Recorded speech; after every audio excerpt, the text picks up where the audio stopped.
ಅಲ್ಲೆಲ್ಲ ತಮ್ಮ ಕೇಂದ್ರ ಸರ್ಕಾರದ ಶಕ್ತಿನ ಬಳಸ್ಕೊಂಡು ಎಲ್ಲರನ್ನೂ ಸರ್ಕಾರನ ಬುಡಮೇಲ್ ಮಾಡ್ಕೊಂತ ಕೆಲಸನ ಇವತ್ತು ಮಾಡ್ತಾ ಇದ್ದಾರೆ.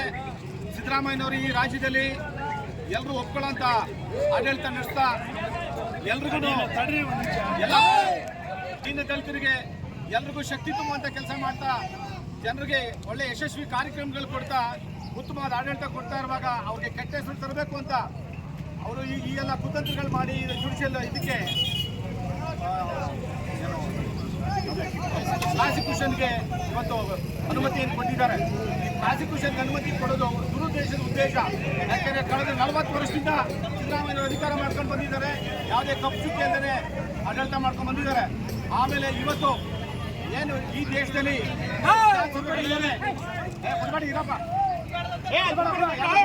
ಇವತ್ತು ಕೇಂದ್ರ ಸರ್ಕಾರ ಕಾಂಗ್ರೆಸ್ ಸರ್ಕಾರ ಎಲ್ಲಿದೆ ಅಥವಾ ಕಾಂಗ್ರೆಸ್ಸೇತರ ಸರ್ಕಾರ ಎಲ್ಲಿದೆ ಅಲ್ಲೆಲ್ಲ ಇಡಿ ಮತ್ತು ಐಟಿನ ಬಳಸ್ಕೊಂಡು ಎಲ್ಲರನ್ನೂ ತರಿಸಿ ಇವತ್ತು ಎಲ್ಲರನ್ನೂ ಸರ್ಕಾರಗಳನ್ನ ಅಸ್ಥಿರಗೊಳಿಸೋಂಥ ಕೆಲಸಗಳು ಮಾಡ್ತಾ ಇದ್ದಾರೆ. ಇವತ್ತು ಇಡೀ ದೇಶದಲ್ಲಿ ವಿಧಾನಸಭೆಗಳು ಏನಿದ್ದಾವೆ ಅದೆಲ್ಲದಕ್ಕಿಂತ ಹೈಯೆಸ್ಟು ಮೆಜಾರಿಟಿ ಬಂದಂಥ ಕರ್ನಾಟಕ ರಾಜ್ಯ ಸರ್ಕಾರನ ಅಸ್ತಿತ್ವನ ಹಾಳು ಮಾಡೋದಕ್ಕೆ ಇವತ್ತು ಇವೆಲ್ಲ ಕುತಂತ್ರಗಳು ಮಾಡ್ತಾ ಇದ್ದಾರೆ. ಇದರಿಂದ ಯಾವ ಉಪಯೋಗನೂ ಆಗಲ್ಲ. ಯಾಕೆಂದರೆ ಸಿದ್ದರಾಮಯ್ಯವ್ರಿಗೆ ನಮ್ಮ ಜನ ಈ ಇಶ್ಯೂ ಆದಮೇಲೆ ಇನ್ನೂ ಶಕ್ತಿ ಜಾಸ್ತಿ ತುಂಬುವಂಥ ಕೆಲಸ ಮಾಡೋರೆ. ಇವತ್ತು 136 ಜನ ಶಾಸಕರು ಪ್ಲಸ್ 3 ಜನ ಇಂಡಿಪೆಂಡೆಂಟ್ಸು 139 ಜನ ಸಿದ್ದರಾಮಯ್ಯವ್ರ ಹಿಂಭಾಗ ಇದ್ದಾರೆ. ಕೆಪಿಸಿಸಿ ಅಧ್ಯಕ್ಷರನ್ನೇ ಪ್ರೆಸ್ ಮೀಟ್ ಮಾಡಿ ಹೇಳಿದ್ದಾರೆ, ನಾವೆಲ್ಲ ಶಾಸಕರು ಇವತ್ತು ಸಿದ್ದರಾಮಯ್ಯವ್ರ ಹಿಂದೆ ಇದ್ದೀವಿ, ಯಾವುದೇ ಈ ವಿಚಾರದಲ್ಲಿ ಹಿಂಜರಿಕೆ ಪ್ರಶ್ನೆ ಇಲ್ಲ, ರಾಜೀನಾಮೆ ಕೊಡೋ ಪ್ರಶ್ನೆ ಉದ್ಭವ ಆಗಲ್ಲ. ಯಾಕಂದರೆ ಕೇಜ್ರಿವಾಲ್ ಅವರು ಜೈಲಿಗೆ ಹೋದ್ರು ರಾಜೀನಾಮೆ ಕೊಡಲಿಲ್ಲ. ಯಾಕೆಂದರೆ ಅಲ್ಲೂ ಅವ್ರಿಗೆ ಇದೇ ಥರ ಹಿಂಸೆ ಕೊಟ್ಟು ಎಲ್ಲ ವ್ಯವಸ್ಥೆಗಳನ್ನ ಹಾಳು ಮಾಡೋ ಕೆಲಸ ಮಾಡ್ತಾ ಇದ್ದಾರೆ. ಇವರೆಲ್ಲೂ ಮೆಜಾರಿಟಿ ಬಂದು ಕರ್ನಾಟಕದಲ್ಲೂ ಮೆಜಾರಿಟಿ ಬಂದು ಯಾವತ್ತೂ ಅಧಿಕಾರ ಮಾಡಿಲ್ಲ. ಅವತ್ತು ಆಪರೇಷನ್ ಕಮಲ ಅಂತ ಮಾಡಿದ್ರು. ಪ್ರತಿ ಸಾರಿನೂ ಬರೀ ಕುಲ್ಗೆಡ್ಸೋ ಕೆಲಸನೇ. ಮಹಾರಾಷ್ಟ್ರದಲ್ಲಿ ಅವತ್ತಿಂದ ಕಟ್ಕೊಂಡ್ಬಂದಿದ್ರು ಅವರು ಶಿವಸೇನೆನ, ಅದನ್ನು ಹೊಡೆದು ಹಾಳು ಮಾಡಿದ್ರು. ಇಲ್ಲಿ ಇನ್ನೇನು ಜೆ.ಡಿ.ಎಸ್ನು ಹೊಡೆದು ಹಾಳು ಮಾಡ್ತಾರೆ. ಪ್ರತಿಯೊಂದು ಪಕ್ಷನೂ ತೀರಿಸಿ ಅವರು ಸುಭದ್ರವಾಗಿರಬೇಕು. ಮತ್ತು RSSನ ಬಳಸ್ಕೋತಾರೆ. RSS ಅವ್ರಿಗೆ ಯಾರಿಗೂ ಅನುಕೂಲ ಮಾಡಲ್ಲ. RSS ಅಲ್ಲಿದ್ದವನು 50 ವರ್ಷ ಆದರೂ ಹಂಗೆ ಇರ್ತಾರೆ. BJP ಅಧಿಕಾರಕ್ಕೆ ಹೋದವನು 3 ತಲೆಮಾರಿಗೆ 4 ತಲೆಮಾರಿಗೆ ಆಗೋಷ್ಟು ಹಣಕಾಸಿನ ಮಾಡ್ಕೋತಾರೆ. ಎಲ್ಲರೂ ಬಡವ್ರ ಮಕ್ಕಳನ್ನ ಬಳಸ್ಕೋತಾರೆ. ಯಾವುದೇ ಉಪಯೋಗ ಆಗಲ್ಲ. ದಯಮಾಡಿ ನಮ್ಮ ಜನ ಈ ವಿಚಾರದಲ್ಲಿ, ಯಾಕಂದರೆ ಸುಭದ್ರವಾಗಿ ಸರ್ಕಾರ ನಡೆಸ್ತಾ ಇರುವಾಗ ಈ ಥರ ಎಲ್ಲ ಸುಮ್ಮನೆ ಬೇಕಿಲ್ದಾರೆ. ಈ ಸರ್ಕಾರ BJP ಸರ್ಕಾರ ಇದ್ದಾಗಲೇ ಈ ಕೊಟ್ಟಿರೋಂಥ ನಿವೇಶನಗಳಿವು. ಇವನ್ನ ಬದಲಿನ ನಿವೇಶನ ಕೊಟ್ಟಿರೋದು. ಸಿದ್ದರಾಮಯ್ಯವ್ರದ್ದು ಒಂದು ಸೈನ್ ಇಲ್ಲ, ಸಿದ್ದರಾಮಯ್ಯವ್ರದ್ದು ಎಲ್ಲೂ ಪಾತ್ರ ಇಲ್ಲ.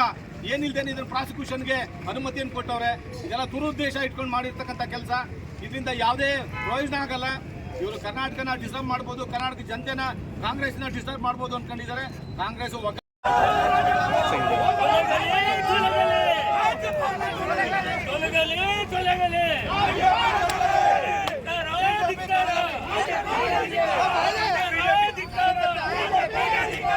ಬಿಜೆಪಿ ಕೋಟ್ ಉಂಟು.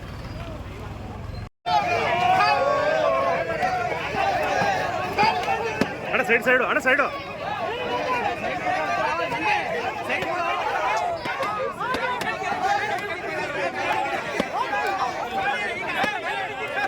ಸೈಡ್ ಬಣ್ಣ ಸೈಡ್ ಬಣ್ಣ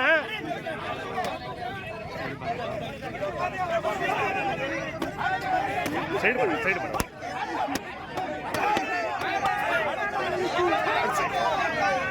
ಸೈಡ್ ಸೈಡ್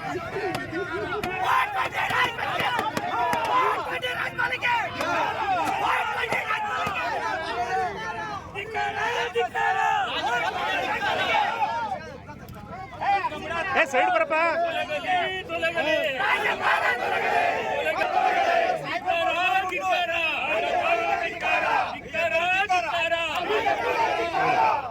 ರಾಜ್ಯಪಾಲರಿಗೆ ತೊಲಗಲಿ ತೊಲಗಲಿ ತೊಲಗಲಿ ತೊಲಗಲಿ.